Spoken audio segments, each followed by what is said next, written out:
Hi, everybody. I am Tricia Bonner with Loyalist College, and I am the Flexible Learning and Open Education Strategist, which basically means most of my focus of my portfolio is to figure out ways to reduce barriers for learners. So for this particular project that we did, this was a non-CAP funded project that we did in, what are we on now? 2024, I think. So it was at least 2 years ago. And it is a project that we worked with a home care agency to take their home support workers and have them do advanced entry into our PSW program so that they could complete the PSW requirements and get their certificate. So essentially, that's what the bulk of this is.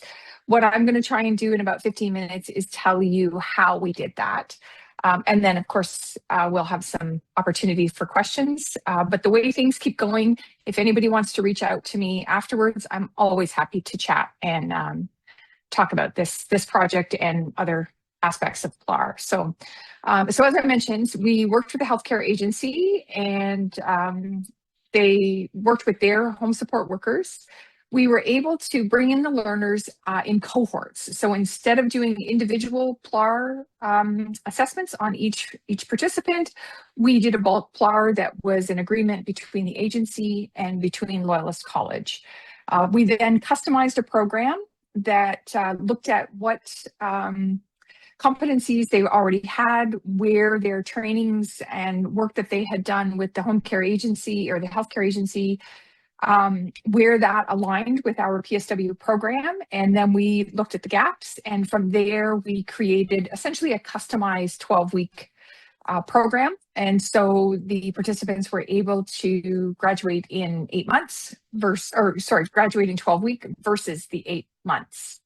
And as I mentioned, it was an accelerator, like the program was customized for this particular group of learners because we looked at what gaps they had. So the program that would normally run, we sort of took it out of order, knowing that they had already achieved some of the required competencies. So one of the reasons we looked at this, I won't go into this too much, but we know through COVID and many of the other issues that we've had with our healthcare systems, personal support workers are in demand.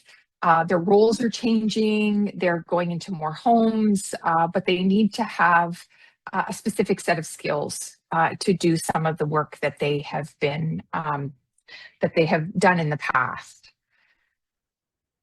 So with that in mind, we brought together a team that could support this program. So with that was the home care agency themselves, the Health, Human and Justice Studies School. So that's the school that oversees the PSW program. We had to bring in the registrar's office because we were asking them to acknowledge learning and change how the transcripts actually worked, or not the transcripts, how students were enrolled into the program versus the typical enrollment, and then also how we recognized those pieces and the learning that they had already achieved through their home care agency. We had our VPA who was very supportive of this, and then the Leadership Learning and Academic Excellence Department, which was where my role sits, and then also our dean and our associate dean there. Okay. I think we're still doing okay. So the bulk of the project itself, we really looked at the needs assessment. Then we looked at how we were actually going to implement and process this. Then we had to do the development of this new program. And then we offered our first cohort in the fall of 2024. As I will sort of mention as we get going, this was actually a very ambitious program. We received our funding and started the project in April, and we actually served our first cohort in September of 2024. I wouldn't recommend this moving forward. We did need a lot of time. So this particular needs assessment, we collaborated with the home care agency. We did a comprehensive review with their training, what their onboarding required, what the role of their home support workers did, what their job descriptions were, and then talked about where and how that aligned with the vocational learning outcomes and the course learning outcomes of the PSW program at Loyalist College. That took a considerable amount of time that we maybe didn't think it was going to at the beginning. So I would, in order to, really ensure that your program is valid, reliable, that, that rigor is there, this is an area that you would want to spend a good amount of time on. I don't recommend rushing. Well, don't really rush any of the stages, but particularly not this one. And so, as I mentioned, from there, we then identified the various gaps in what we consider gaps in their learning. So in order to get the PSW program, what skills or competencies were they missing in their training with the home care agency? Where are we going? There we go. So from there, we then collaborated with the registrar's office, as I mentioned. So we talked about what criteria they needed to be able to document in their systems so that we could then put the learners into that advanced entry. But because it was an advanced entry, it wasn't an advanced entry into a standard program that we were already running. It was an advanced entry into a customized program that we had done, or that we had created. And so that was where the challenge came in a little bit more as well. So we worked with them, established what that enrollment had to look like, what documentation they would need. So we had memorandums of understanding. They had attestations that came for each learner to say that they had completed, A, B, C, and D, and went through all of that so that the registrar's office then had that on file and for all of the students and the learners. We then had to develop those assessment tools and methodologies to evaluate those competencies. In this case, like I said, we didn't necessarily do the exams and the portfolios that we might in a traditional. We worked with the agency instead of the individual learners. We then ensured that alignment with the PSW standards that we already had. And then we were able to streamline that process to get the learners in there, as I mentioned, in 12 weeks. We had an instructional designer because the other thing that we did with the development was we took all of the courses that we had been offering and we put them in an asynchronous facilitated course online. So because the workers, when we talked to the home care agency, the workers the employees would still be working throughout the time of this 12 weeks. Again, very ambitious on their part.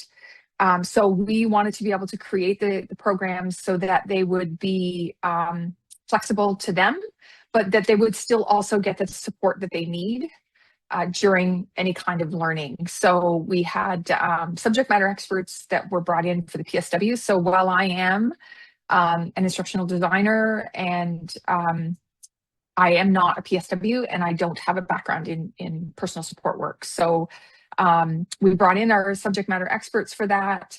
We brought in an instructional designer, and then we were able to develop, as I mentioned, these online hybrid asynchronous courses that we felt met and filled in all of the gaps that in their learning.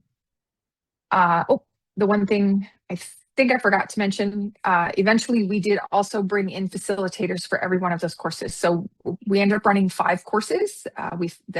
So I think I had talked earlier or posed a question actually earlier in somebody else's about residency. So we did have to also ensure that we were meeting the ministry's residency requirements. So they ended up taking at least the 5 courses, and then we hired facilitators for every one of those courses because we didn't want it to be completely asynchronous and not have the support that the learners needed. And specifically with these types of learners, we had many of them had not been to school in a long time. Many of them had not been to post-secondary at all. And so we found that they needed a lot of support with not just the learning, but also the learning environment. So being on the LMS or the learning management system, then that time management piece was very challenging for some of them. So we've also, as part of this, developed more modules and an orientation that we do with the students. So that helps them get a little bit more familiar and more comfortable with the asynchronous learning. So the project launched, as I mentioned, in April of 2024, and we offered our first cohort in September of 2024. Again, I probably wouldn't recommend, we did it, we had a great team, but it was a busy time, and we have since made changes to how we did things. As I mentioned, the orientation, the different things that we do for student support, that kind of thing. I think that does happen with almost any pilot anyways, but so yeah, so our first cohort was 45 participants. Actually, I think we might have offered it to 50. And what happened was some of the learners, when they realized that the amount of work that it was going to take while they were still working, decided that it was not the right time for them, that they had too many other competing life events going on. And so we did have, I think there was 5 of them that decided they'll take it at a later date. And so we ran, as I mentioned, September 2024, we had our 45 students. In January, we offered 2 sections, and we had 70 students enrolled. In May, we had another 50 enrolled. In September of 2025, we offered 54, offered 54 students. So we've continued to just do the one. We tried the 2 sections and found that it was not it just didn't have the same involvement. So we've gone back to offering just 1 section. And so as of spring this year, we have another 50 students enrolled in the program. And I'm even looks like I'm 2 minutes ahead of myself. Whew. All right. So questions for anybody?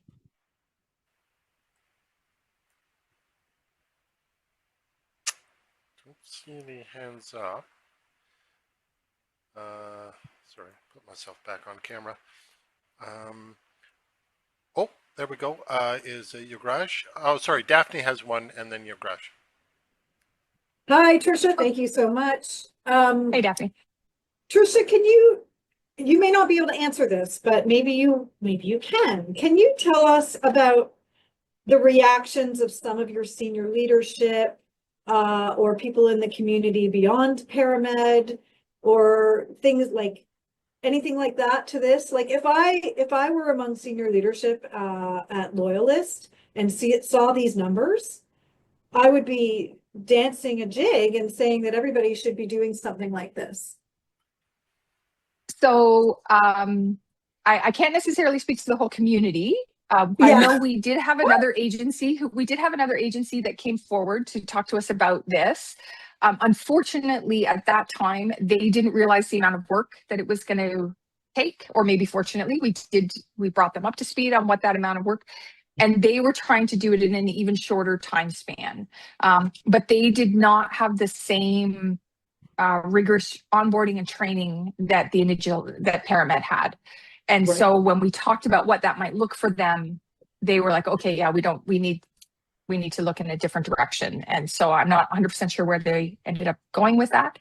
But as far as our leadership, yes, our president and our vice president of academics was very excited to hear that this was a project, and then also very excited to see that we have been able. So one of the best things I love about this project is the sustainability of it. We have continued, as you saw, we started it in 2024, and now in 2026, we are still offering cohorts every semester. And it also, as you probably are able to figure out, we run it 3 times a year. We don't just run it in the typical fall and winter semester. We also offer a summer semester. Which is one of the benefits of having it be asynchronous and online. I can stop my timer now. Does that help, Daphne? Yeah, that's great. That's great. I mean, I think that we should all be spreading the news, not only about how much this, improves access and helps learners, but also has a return for institutions. Yes. Many of our institutions are struggling in various ways. So yeah, thank you. Oh, I have a question coming in from Taruna. What would you say was the biggest challenge for you as a project team, and how was it resolved? So as I mentioned, probably the biggest, let me see what the biggest challenge probably more at the beginning. So it was one, not leaving enough time to do a really rigorous evaluation of the trainings and the alignment with Loyalist. We did do that rigorous, but it just took us much more time than what we thought it was going to be. And then the other piece was probably with our subject matter experts. So the subject matter experts that we brought in were familiar with the courses, the program at Loyalist. Specifically, they were all PSWs. They did some amazing work there. What they were not familiar with was the idea of this facilitated asynchronous online learning. And so when the instructional designer and the subject matter experts started to work together, we actually had to backtrack and do some how we resolved it to answer that question was we actually had to create some samples.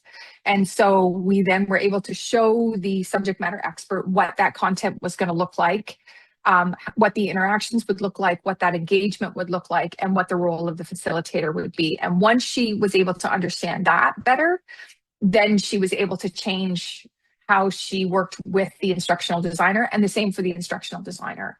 I mean, we all have our specialties, and so sometimes it's hard to see those different lenses. I have a follow-on question from Daphne's, and that is ROI of RPL, PLAR. In Yep. the economic terms, sort of bottom line benefits, things that would end up on a balance sheet.